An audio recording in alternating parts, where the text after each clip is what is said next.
So, everyone ready? Looking ready? Ready as we'll ever be. Haven't got their water. That was the other thing. Who wants some water? Glug, glug, glug, glug. Okay then, let's go.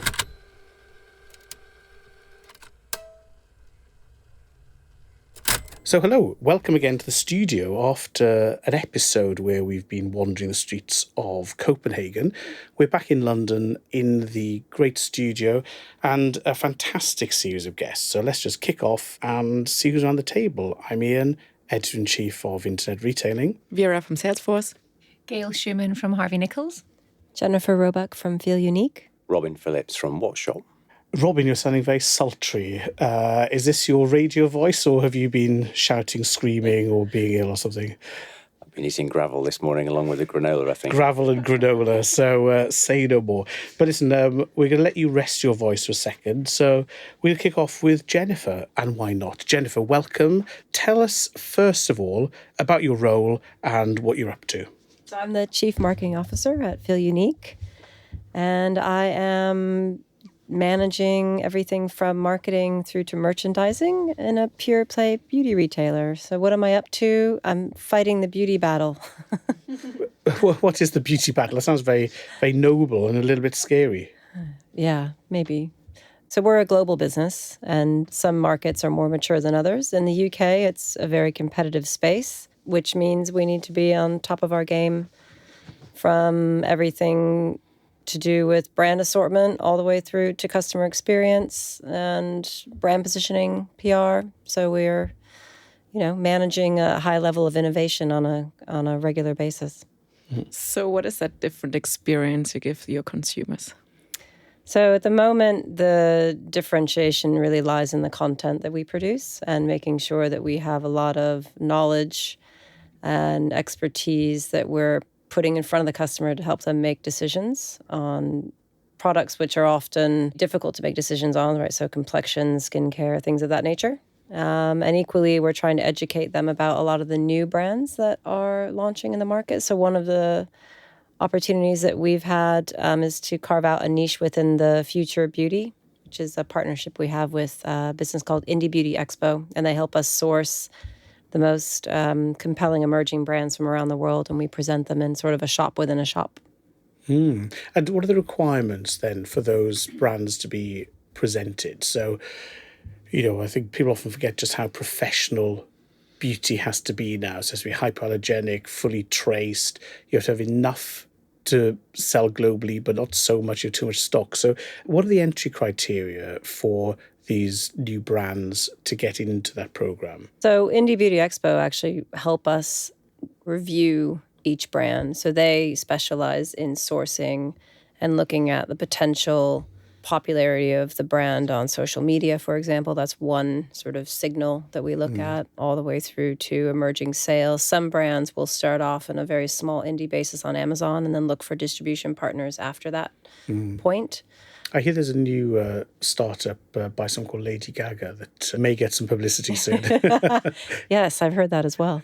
House of Beauty. Yeah. But those brands have to have EU certification. So first and foremost, in order for us to retail them across the EU, they need to obtain that certification themselves. Then we work with them to curate the assortment, which you can imagine is rather large, and then drill it down to a small assortment that we think represent the trends that are most important to the consumer on a month-by-month basis. So I've been speaking or mentioning your consumer a little bit now. Who is your consumer? Our consumer is, as much as I hate to say, millennials. Why do you hate to say that? I think it's a broad segment. So everybody just likes to say, we like millennials, or we're going after millennials. And it's like, great. So everyone who's 18 to 34. And really wants to wear makeup. Yeah. I mean, they could be split into three segments. I'd say we have a very strong representation across the two main millennial segments. So both the younger end and the older end of the spectrum. But that still is a challenging task because the range of products that group purchase can be anything from very traditional hair care brands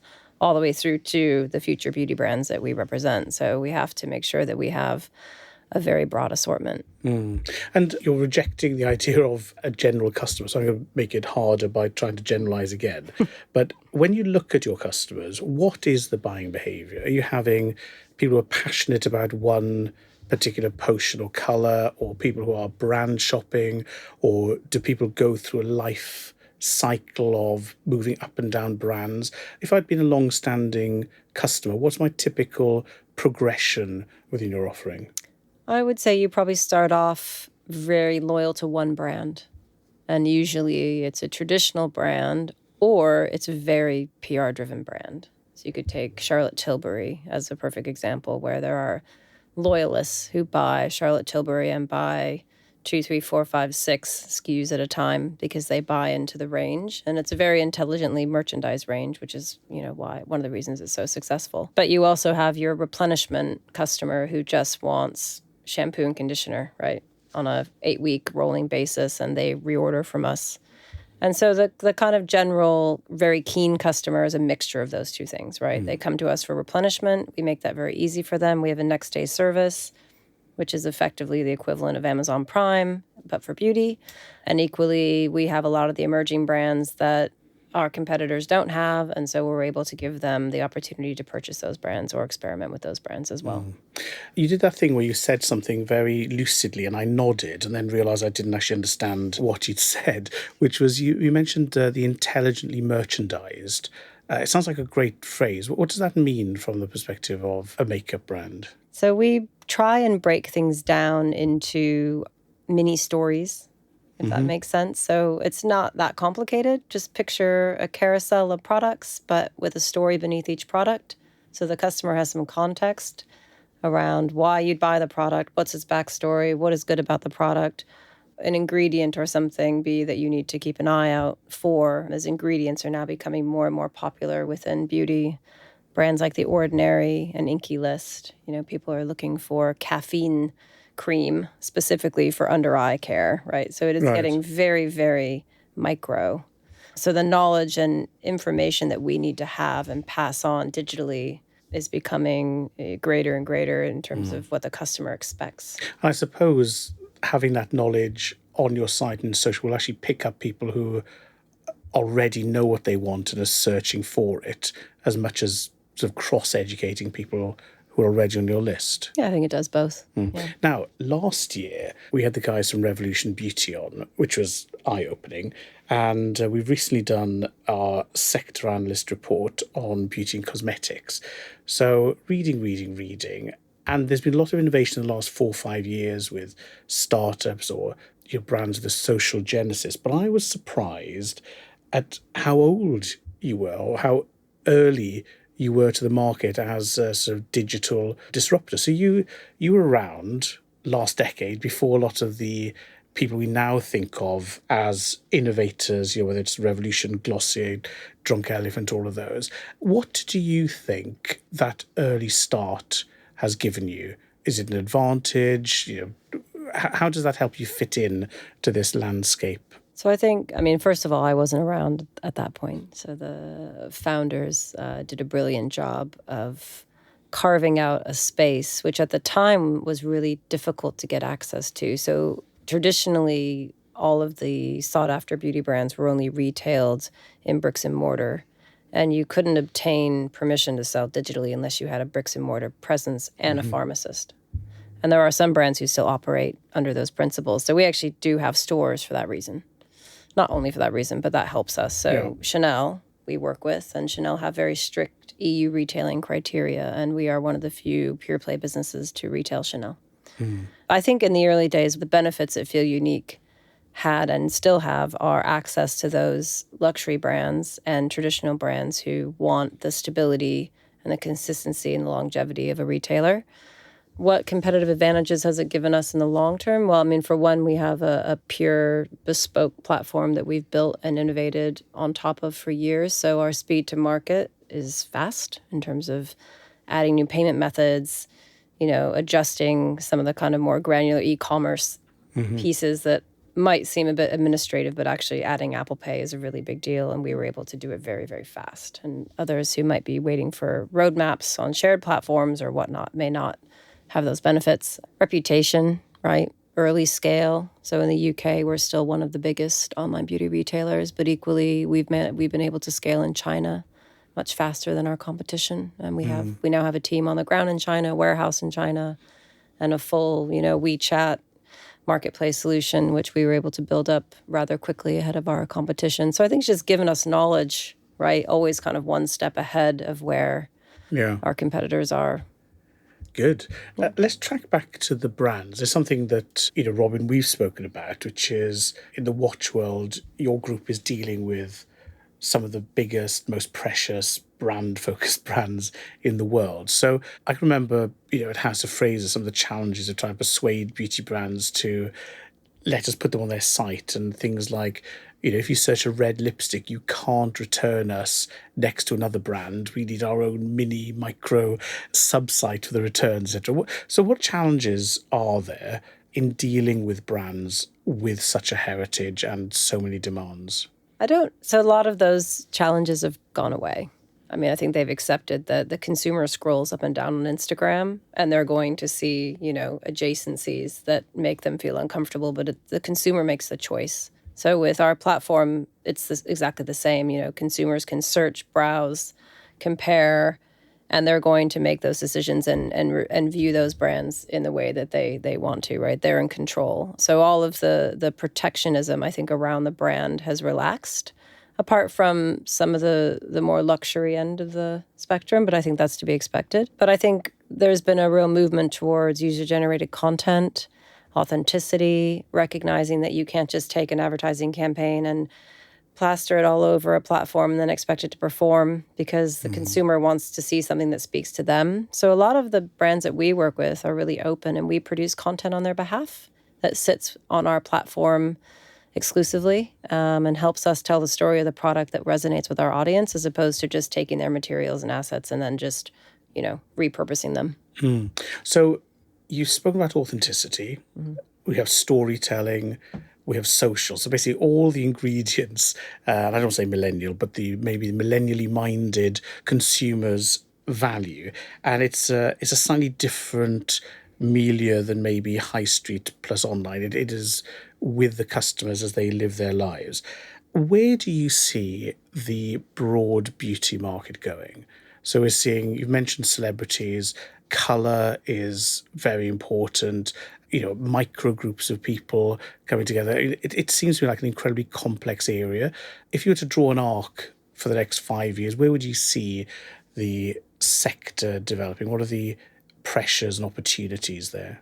So I think it's a market by market view. I think within retail, consolidation, because there are many, many, many players. There's a low barrier to entry now, and the wholesalers have become more open, so it's easier to access their goods and services and obviously retail them. There's no barrier to entry for new brands anymore, and the minimum quantities to launch in a market are very small. So if you have, let's say, £10,000, you can start a skincare range, launch yourself on Instagram with Shopify, and then you're a brand. And that's, I think, what's creating the most disruption. And these brands are scaling through PR and, founder story-led visions that create these niche followings, right? That then kind of take shape and then ultimately, I think, dissolve a little bit over time, because a new trend comes along and then somebody follows somebody else has a new story to tell. But I think that creates a lot of disruption, and you have marketplace models like Amazon also disrupting. And, your point about Lady Gaga, there's more and more interest in beauty because it's scaling, it's thriving, whereas I think fashion has struggled of late. Beauty seems to be incredibly buoyant, and it's one of those purchases that even when the economy is struggling, people still invest in beauty over fashion, right? Why do you think that? So we're wearing old clothes, we're dumping fast fashion, embracing maybe fast beauty. Why is beauty so resilient? Well, so skincare is a necessity, right, as opposed to a choice. And there's also a movement towards... You said that just totally with a straight face, so... It's true. Okay. I mean, and self-care, self-love, these are all trends around looking after yourself and establishing a balance, right? And beauty and wellness and mood, these are all things that go together. Does a lipstick make you feel confident? Does it arm you with something you didn't have without it? Is there a loyalty you have towards a scent? And so it's a motive. I think fashion can be a motive. I don't know necessarily that the brands in fashion are carving out that emotive space as well as they once did. And I'm sure they will come back with something, right, that I think regenerates the space. Whereas I think beauty is very good at that. I can feel my opinion changing just there and then. Right. But your career has covered a really broad spectrum. So you've done high street, loyalty programs, fashion. What was it that interested you about beauty when you thought, was it like, I'll just tick that off because it's a sector I haven't done? Or was it something you thought, this is really interesting? What was it that attracted you to the beauty sector? I had a little taste of the beauty sector when a friend of mine started a beauty retailer called Cult Beauty. And I was an advisor to them very, very early on, to the point where I don't claim much in terms of how successful they are. And I really liked the complexity, actually. And I think in fashion retail, because the evolution hasn't happened, right? So if you think about some of the fast fashion businesses, okay, they're innovative and they're fast-paced and they're producing products, in a 6-weekly cycle. But there isn't a lot in fashion that's sort of like color or texture or weather. It still feels very much like you're on this treadmill. You have a sale and then you start over. And you have a sale and you start over.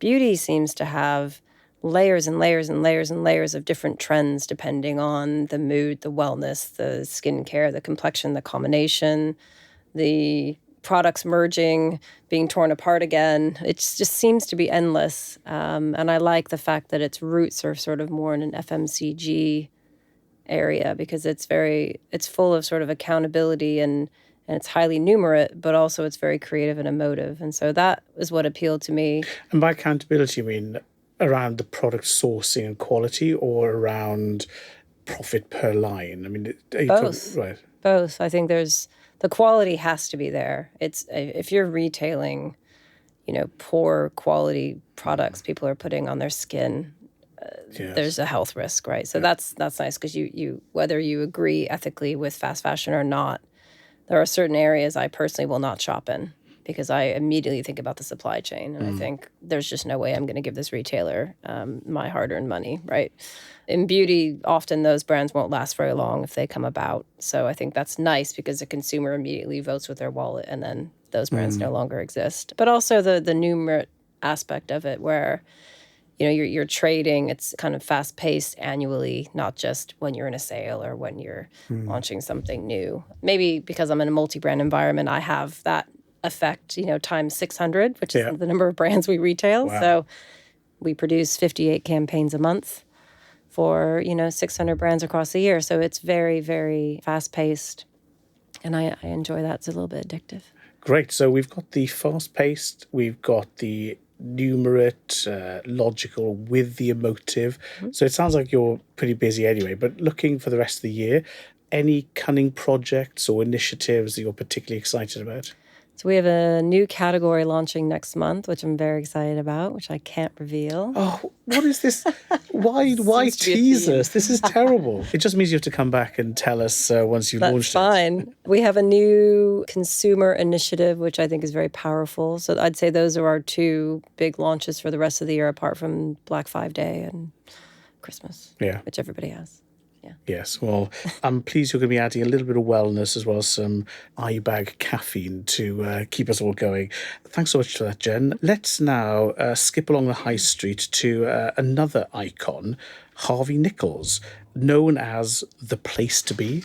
Restaurants, fashion, very highly curated. But rather than me butcher it, why don't we ask you, Gail, tell us a little bit about Harvey Nichols and just how it fits into the high street offering at the moment? Well, I wouldn't necessarily refer to Harvey Nichols as a high street brand. Sorry. Well, it's not necessarily because we don't really have them on high streets. I think, that the flagship store for Harvey Nichols is Knightsbridge on the corner of Sloane Street. And that's the brand. I think that's where the brand was kind of born. And that's what it's known most for is that established address in Knightsbridge. To describe it, I think we would refer to it internally as more of a large boutique store rather than a small department store. I think we don't have the space and the capacity to have millions of brands and the floor space that our friends down the road in Knightsbridge have, starting with an H also. Yes, yes. So for us, as you said H&M, quite you rightly, mean. exactly. Yes, the other H. The other H, yeah. So for us, I think, like you quite rightly say, curation is one of the things we're well known for because we don't have a huge space. We have 5 floors with a roof terrace on the top and a food and wine hall, which brings us down to 4 floors of fashion, one of which has been pretty much taken over completely by beauty. And I've only been there for a year, so I'm trying my best to justify, and to represent the brand as well as I can, given my short time with them. But I think that what they would want to be known for and what I knew them, for before I started was a very keenly curated selection of product. Given the space that they have, they're presenting what they think is the best of the best. Right. Now, curation is one of those tricky words that, trips off the tongue. We all nod. But if you're trying to explain this to somebody who hasn't been to either end of the road in Knightsbridge, and maybe they're used to a regional department store or a medium-sized multi-category store experience, how would you explain what curation is? What does it look like qualitatively? What would I expect if I'm just landing in London and thinking, I'm going to that there curated store? What does that mean? Well, I think the joy of going to a store that is well curated is that when you walk in there, you find things that you didn't know you wanted. So they're presenting a selection of carefully merchandised, carefully bought pieces that tell a story as you progress through the different floors of the store. And our intention is always they come in ground and they slowly come up towards 5th, or they take the express lift up to the 5th floor and then they come down back to ground. And through those journeys, they're presented with different selections and arrangements of products mixed in with beauty, mixed in with pop-ups that we have all the time. And we scatter things. We've got like a Goop pop-up at the moment with Gwyneth Paltrow in our store. They come and go depending on what else the brand is carrying as an own bought selection. So it's kind of mixing in some surprises with some more traditional pieces, trying to represent, I think what Harvey Nichols has always been good at doing is launching cult brands, fashion and beauty, and trying to be adventurous and a little more playful and, I guess, a bit more risky with their selection. And if we look at your regional footprint, you have stores in Saudi Arabia, you have stores in Asia.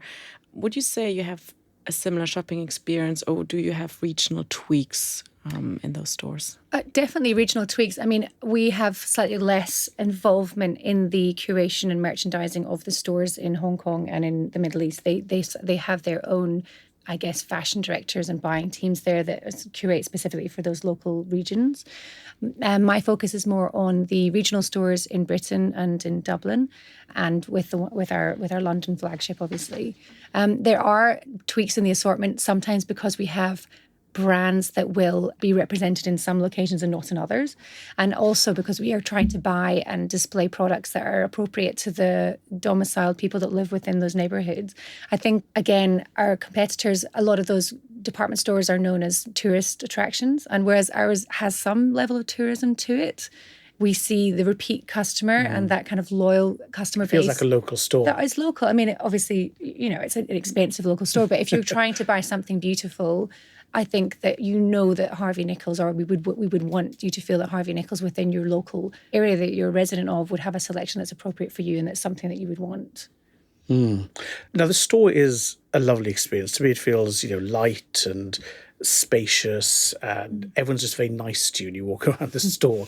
So I enjoy being there. But how then can you develop an e-commerce channel that lives up to that rather than being just a grid of things you happen to make available online? How do you extend that experience to the digital channels? Well, I mean, I'll start by saying that's no mean feat. I think to have a brand so established in its bricks doors for such a long time, I mean, this is hundreds of years in the making and has been through many kind of large, global press encounters. Was a huge favourite of Princess Diana, has been the scene of many a spectacular PR campaign.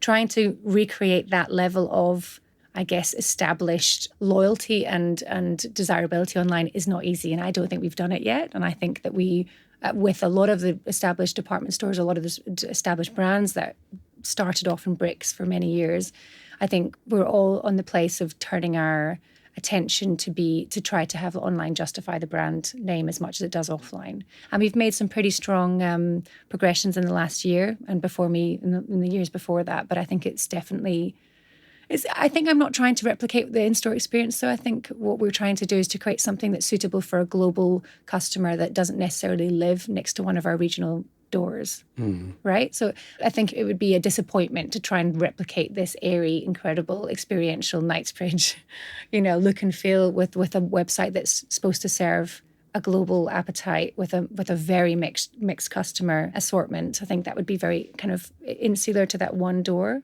Does the website help you in any shape or form to create an even more personalized shopping experience? So one of our customers, small luxury brand, they're actually using data of the search those customers do online to then create a personalized shopping experience. When they come in store, they actually have the products laid out already. Do you do something similar like that already? I mean, I think given the volume of people through the doors, we would have to have an army of people.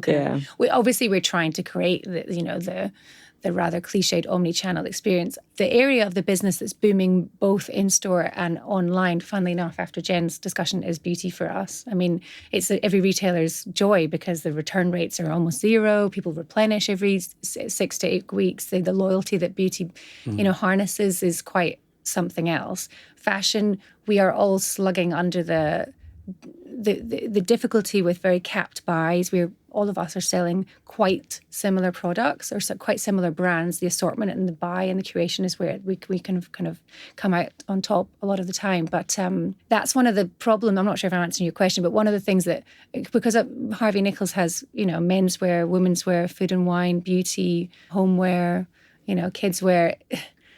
I think we're trying to create slightly different personalized experiences for all of those departments, but it's a department store. And we have a global online customer, and a lot of those customers have never heard of our brand before, have never been anywhere near our stores before. So we're trying to present them with a accessible and a kind of open presentation of the brand. We're not trying to trade on the name that was established purely offline. I think that would be presumptuous. So are these people coming to your website because they've been searching for the products? The brands you sell are attractors to what then people will interpret as your curation of those brands. I think it's a good mix. I think we obviously can rely on the name within our sort of British territories. People search for us because they are fans of us and they often have shopped in store, and so they are confident with our product assortment. I think more so though, we are becoming very much better at propelling ourselves forward with key brands, key search terms, being more relevant, producing very Google-friendly representations of the website in its different formats to make sure that we are, satisfying the internet search environment to be at the top of that, because, everybody sells Gucci online, everybody sells Saint Laurent online, everybody's searching for those brands on a daily basis, and they're very desirable. And there is only so much digital marketing budget to go around. So at some point we have to look at the actual, noughts and crosses of how the website has been constructed to make sure that we're being clever at how we present the brands that we have in the most, I guess, visible way. So that combination of the storytelling ability with the technical backup to make the most of it. I mean, we're confident with the brand assortment we have. We have a lot of products online. We have also integrated a marketplace solution via a technical solution called Miracle to allow us to bring brands that we don't own by ourselves on board. So Burberry, for example, we brought that onto the website as almost like a concession, a consignment. They upload product to our website by themselves and they fulfill it, dropship style, kind of far-fetched model, which has been brilliant for us because everybody is capped, like I say, with these big fashion brands and the depth of stock that we can actually hold ourselves as an own bought assortment. But to increase that range with desirable brands that we feel sit nicely alongside our own bought selection via a marketplace model has been really interesting. And how does that fit in with the idea of competitive curation? So again, I'm just thinking about the 1.5 miles along Knightsbridge where, you'll be saying to a luxury brand, give us the alpha range, and someone will take more depth, etc. So you're fighting very much to have the key pieces. In a marketplace model, do you let go of that curation and give that over to the Burberrys?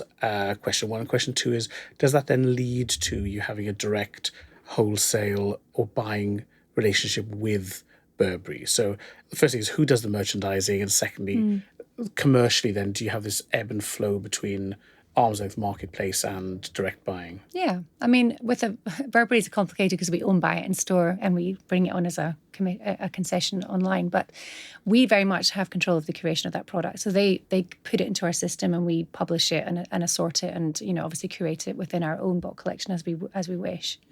But I think it's a model to be adopted, though, because we also have limited capacity with as far as, you know, warehouse and fulfillment and everything else. And to extend that to trusted brand partners who have a beautiful collection that we, for some, you know, for legal reasons or for otherwise, we may not be able to represent ourselves online.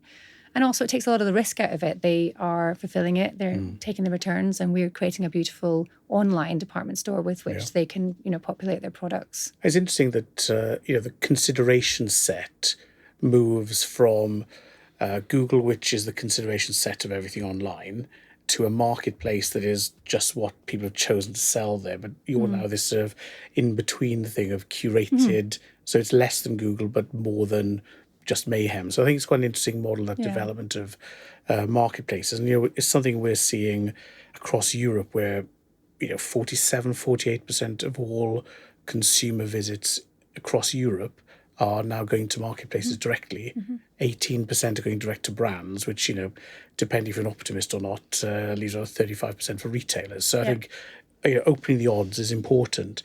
But department stores, insofar as it is a sector, because it does cover a broad range, but, you know, let's say multi-floor, multi-category retailers, there's been quite a torrid time in the middle and bottom end of the market, yet the premium end, the people at the other end of the road, Selfridges, seem to be flying in terms of confidence, of distinctive customer offering.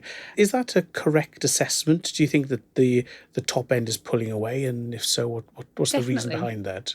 Definitely. And I think, and it's interesting to see it, you know, we obviously have our pure online competitors like Matches and Net-a-Porter, which is, I would put that in a different bucket.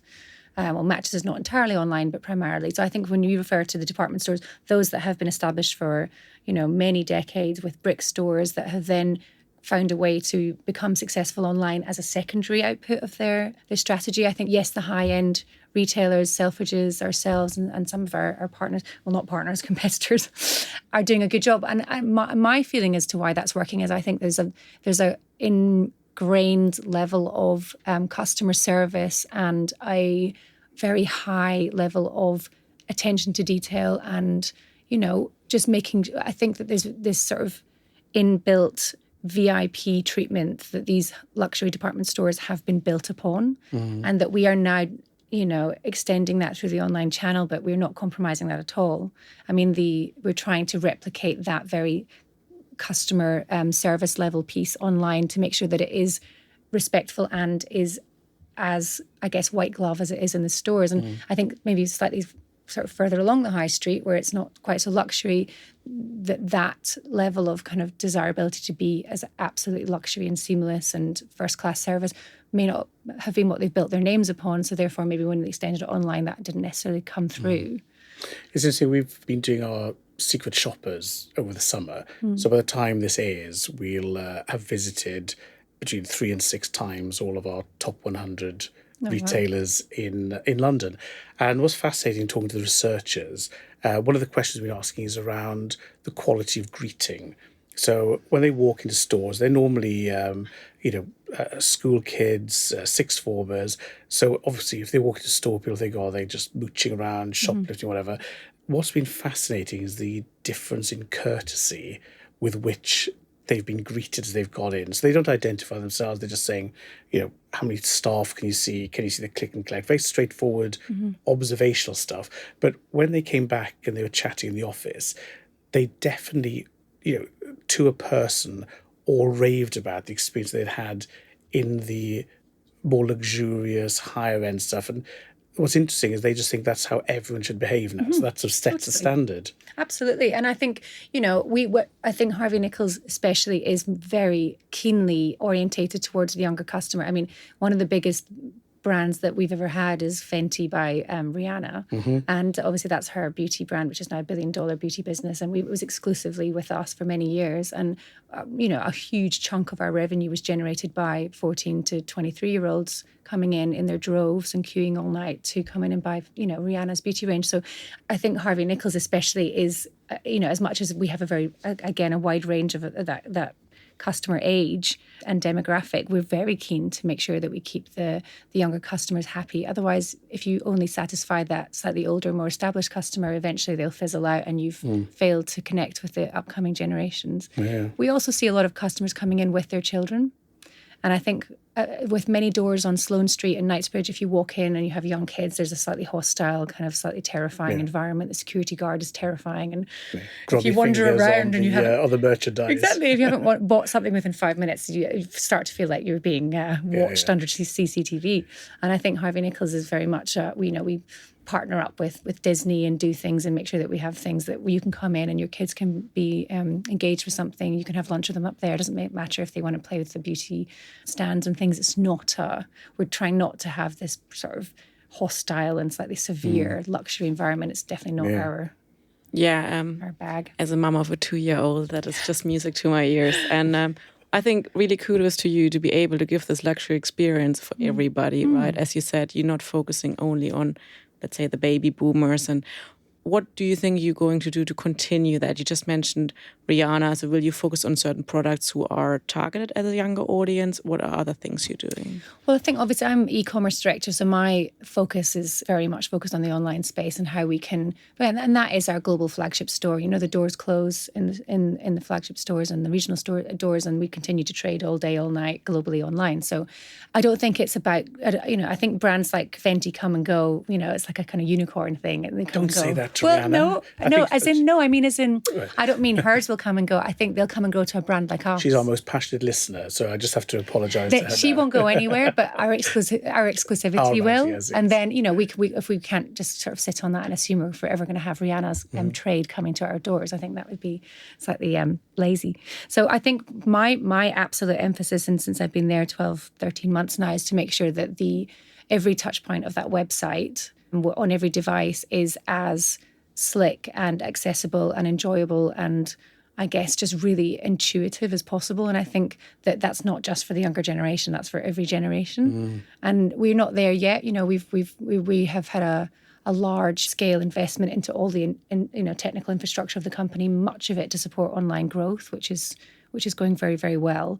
And so we are in a sort of catching up place where behind the scenes we're trying to make sure that we are stabilized and unlike some of the pure players, we have proprietary systems and things that were built a long time ago. We're not on Shopify and we don't have some of the more agile kind of platforms beneath us. So that's slowly, changing out to make sure that we are in a much more agile, more dynamic place so that we can react and add payment options and add different things as we see them in a very quick way. So with all this agility, and, very broad remit, great brand. As you look at your to-do list for the year ahead, what's particularly exciting you can't wait to crack on with? Well, we're in the progress of building and releasing a progressive web app, which for me is a really nice piece of work that I think is great that we have a set of very engaged, very skillful developers in-house that are working on that with us. We are considering a replatform, which is, anyone knows that works in e-com, is, staring down the barrel of a gun. So that for me is a very exciting and also something that has to be very, very carefully managed because we're integrated into so many systems. But that's more behind the scenes. Ahead of that, we are really trying to kind of bring like I said before, our customer service up to speed. We've started using a tool called Hero on the website, which gives our online customers direct access to the stylists on the shop floor. We call them stylists, not shop assistants. It's called Ask an Expert because we have food and wine experts, we have beauty experts, we have fashion for men and women. Again, we have, homeware, kidswear. So that's a really interesting tool, and we're sort of testing out how to, present that in the most usable and functional way because we rely on store staff to be available and to be, But that's really interesting because they can do live video chat. They can show the online customer how it looks in store. They can sort of try something on for the customer on the screen. So as far as live chat, I think that's probably the most interesting version that I've seen. So that's starting to do really well for us. Yeah, my millennial team member was all excited about this tool when I said I'm going to speak to him. Yeah, it's great. Yeah, it's amazing. It's really great. And they're wonderfully open as far as a technology aggregator and a kind of a third-party supplier to us. We have very regular meetings and they involve us in their roadmap, and it's a really nice partnership. I think it's one of those partnerships where you feel like everybody's out to make each other's business better, which is great. Lovely. Well, that's a busy year. I feel kind of a bit understretched now with only a few projects to go. Gail, thank you very much. Now, normally it's rude to look at one's wrist and check the time, but given our next guest, wristwatches are the topic. So, Robin, I'm not quite sure how to introduce you since we've known you, I think, the whole time internet retailing has been going. So Kurt Geiger, before that Boots, before that Waitrose, cover star, keynoter. No pressure. Tell us what you're up to now. Thanks, Ian. I'll try and live up to that. So I'm currently CEO at Watchshop.com. So it's been part of the Watches of Switzerland group. I've been there just about 1 year now. And I think one of your questions would probably be, why did I step into that? I was about to ask you. Yeah. Especially from, shoes straight to, went from feet to wrists. Yeah. I think there are three key factors to it. One is the remit of the role itself. Two is the fact that business has got its own technology. So I'm spared some of those platforming integration issues that I've probably had to deal with in the past. I think the third thing is the brands are really important. It's very interesting to hear the speakers talk about being brand partners. And the key plank of our strategy for both B2C basis but also B2B is to be a key brand partner for those global brands that you're talking about and offer a point of real differentiation in the marketplace where they can confidently know that brand integrity is going to be maintained, that the right stories, the right images, videos, etc., the right campaign is going to be seen by the customers that they want to buy those watches. So tell us about the watch market, because we know about the global luxury brands that your parent group sells, and then at the same time we hear of youngsters who just don't care about watches. They just use their mobile phone or that's that. So where does watch selling fit into the modern world? Yeah, it's a very interesting market. So, as you say, at the top end, the luxury market driven by top brands like Rolex and Patek Philippe is a juggernaut driven by the international luxury customer. A bit further behind in terms of price range, you've got the Swiss watch businesses, so Tag, Breitling, etc. Again, showing good growth and in particular appealing to, I think, perhaps particularly with brands like Breitling looking to create product categories and niches which appeal to a younger, more sporty type of customer.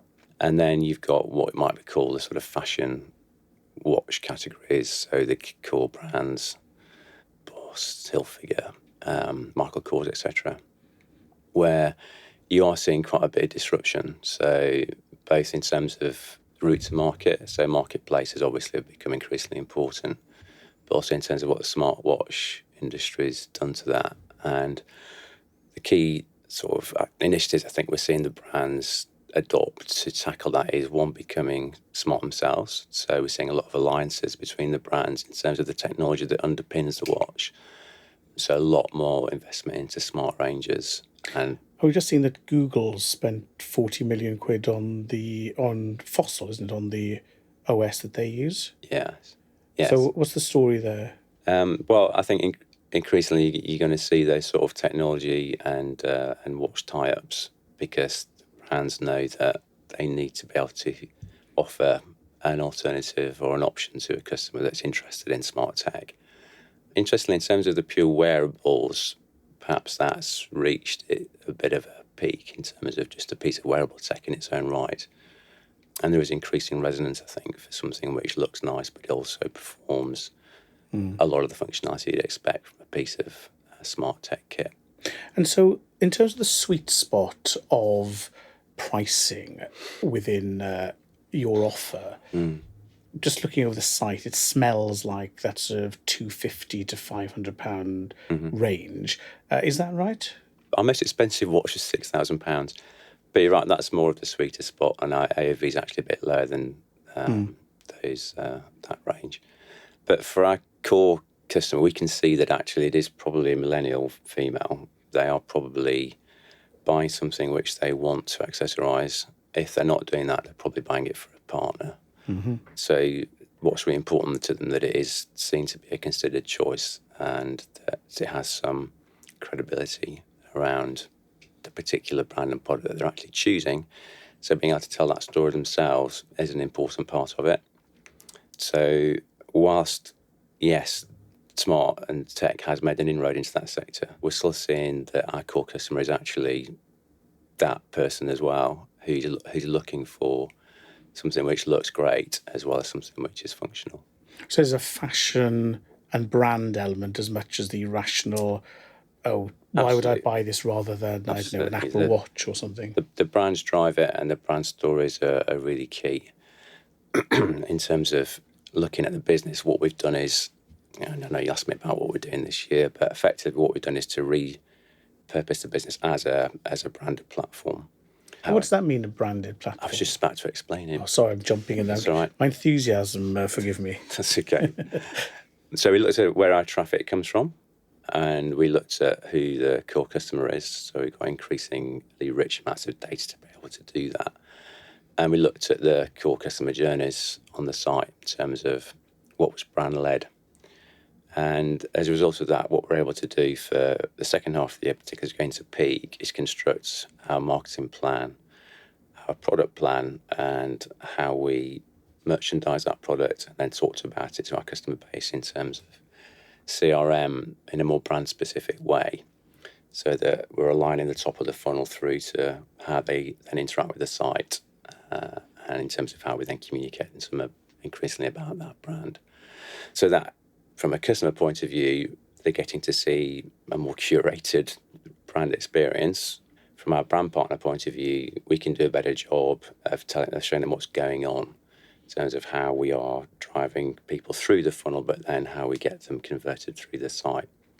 So you're sort of operating a bit like across between a marketplace and Amazon. So if I was a medium-sized brand, I would wholesale to you or sell through you, and you're going to curate everything from top of the funnel through to delivery and returns for me better than I could do it myself. Is that the proposition? Yeah, the range, width and choice and the newness of that is really important. So we would do, I would like to think, a better job than, say, Amazon, of making it very easy to find the 5 or 6 products that you really want to have a look at and compare before you actually buy them. So what we've concentrated a lot on is speed of customer journey, in terms of being able to, into a 3 clicks, get to a selection of product that you really want to see and that you're most likely to buy. So we're going to have not a re-platform, but a bit of a reskin, which we've nearly finished, actually, which will be ready in a couple of weeks' time, that is going to do a much better job for the customer of pre-selecting what they want to see. If you go on to other marketplaces, etc., it's a largely price-driven exercise. You may not find that product, and particularly with the grey market, you might be a bit worried about its authenticity as well. But the pricing for watches is pretty transparent in the manufacturer will say, or the brand will say. So what's the value add that you're offering? We talk about the funnel as if somehow it's a thing, whereas we've been talking earlier on about relevance to the customer, the narrative, exciting them. How do you gild the lily when it comes to something I can just Google and say, right, that's £250, I'll buy it from anywhere? What's the je ne sais quoi that you're adding? Yeah, ultimately you'll find products on our site that you won't find elsewhere. You'll find it ahead of other sites before they get it. So that's important. But also you won't need to research elsewhere about that product. So the treatment that we give the Gold brand partners and doing a better job of bringing out the expertise that our buying team have about the watches. There's nothing they don't know about watches. That's one of the things that's really impressed me about the Watchshop team, is providing that authority and, I guess, comfort that you're buying the right thing from the right place. In a way, you're an exception to the thumbnail sketch we painted earlier of brands increasingly want to go direct, to own their story, to have more control, to work with the customer, not just around the moment of purchase. So as brands are going more and more direct to consumer, you're saying just calm down.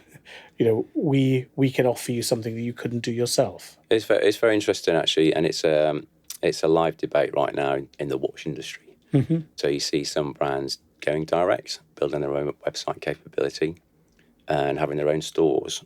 And you see other brands saying, no, we're not going to do that. We're going to focus on what we do best, which is products and brand. We don't feel that we can do retail better than our current retail partners. And we're happy with the trade-off in terms of the economic return of all of that. But the second part of my strategy, Ian, to cover that point, is that we are becoming increasingly a B2B business ourselves. So because I have my own technology and my own fulfillment, I can very easily white label a brand experience. Watch and jewellery is probably the sweet spot in terms of the size, the handling of the products and the AOV.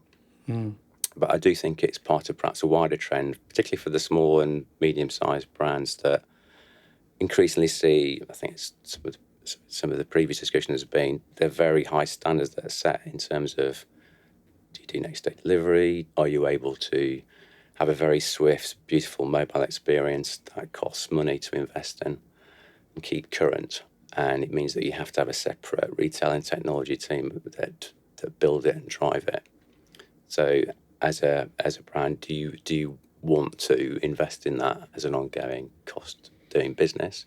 Or are you better suited to working with a partner like ourselves, more of a managed service? We can do it. You can see what we're doing on our site.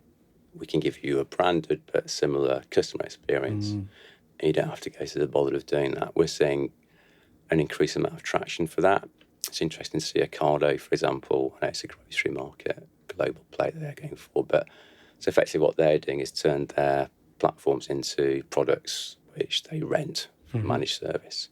So they're the two core elements of what we're doing, albeit at a more modest level for a different market. Yeah. So there's a lot of innovation in the watch world with microbrand startups, a lot of UK ones, Vera.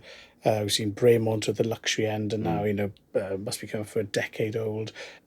Jen was talking earlier on about the pipeline of innovative startup brands they can bring onto their platform. If we decide now that we love watches, we're going to set up our own vintage-inspired watch brand, what were the entry criteria to knock on your door and say, could you be my platform and help me out? Is that something that you're looking at? We do look at a small number each year. There are lots of would-bes and wannabes, as you'd expect. One is it needs to fit in with the rest of the brand portfolio. If it's a me too or a copycat, then it's unlikely to pass muster, really. If it's genuinely an attempt to create something which doesn't exist in the market, particularly from the supply chain point of view, it's a credible mechanism. Yeah, it's a proper watch. Then we'll talk to you probably. Okay, so our listener can email their ideas to us and pitch you. So I'm conscious of the fact that we're hearing your voice out. So you've been very stoic on that. With the few breaths you have left, looking at the year ahead, what's exciting you about your task list? So I'm looking forward to the what we're calling the gold brand execution for our second half of the year. Gold brands. So our top partners are our gold brands. I thought it was the turn of 9-carat gold and bark finish bracelets. So our gold brand partners are really important to us. So the reskin of the site will do, I think, a much better job for them in terms of how we look and feel. So that'll be nice. I am equally excited about the B2B business. So we're just finishing off productizing that. And very interesting conversations this week around signing up our our next set of partners to be our B2B partners. So that's just tell us. Come on, no more of this. No, can't say that. So that's that. In terms of adding a new business arm, a new segment to the business, that is a very satisfying thing to do. Right. Well, look, if we find out the news before we release the podcast, I will add it into the podcast notes. But now everyone's managed to tease us with upcoming great things they can't tell us about. So I'm semi-frustrated, but mostly really excited by what you've shared with us. So our time is coming to an end. So thank you very much, Robin, Jen, Gail, Vera. So from the studio, dear listener, until next time, it's bye.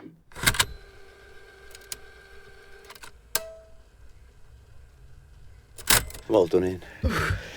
That's right. Well done, you. I felt so sorry about your voice. Did that sound a bit like it was about? It's like Have pointy ears because this part of my ear is I think you might get sort of like you get athlete's foot. Maybe there's athlete's ear. Like the cauliflower rugby. No pressure. I'm already a germaphobe. Can you imagine that?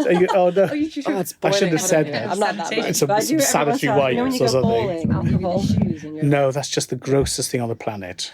Really interesting. Other points, people's bowling shoes. actually. Well, I don't That own was my really own bowling interesting. Really shoes. interesting. I find that very Sorry? interesting. Do you own your own bowling shoes? No, but you kind of feel you want to put, I don't know, jiffy bag or something on your feet. Totally. But you don't have to wear the bowling shoes anymore. I went bowling recently and they let me through with my own shoes on. Oh, really? Really? And were they, All-Star special lanes? Jimmy Choos or No. Todd's bowling Quite loafers? the opposite. No. Like just some in a pair. Nikes. I'm sure they pair don't of let you Converse. do with. Oh, wow. Oh, Wow. Okay. That's the key. Wear something sensible and they'll let you keep your own shoes That's on. it. So I'll have to leave my kitten heels behind Yeah, just for the Your bowling. Milanos are going to have to stay. Exactly. Good. Well, look, on that note of great footwear, thanks a lot.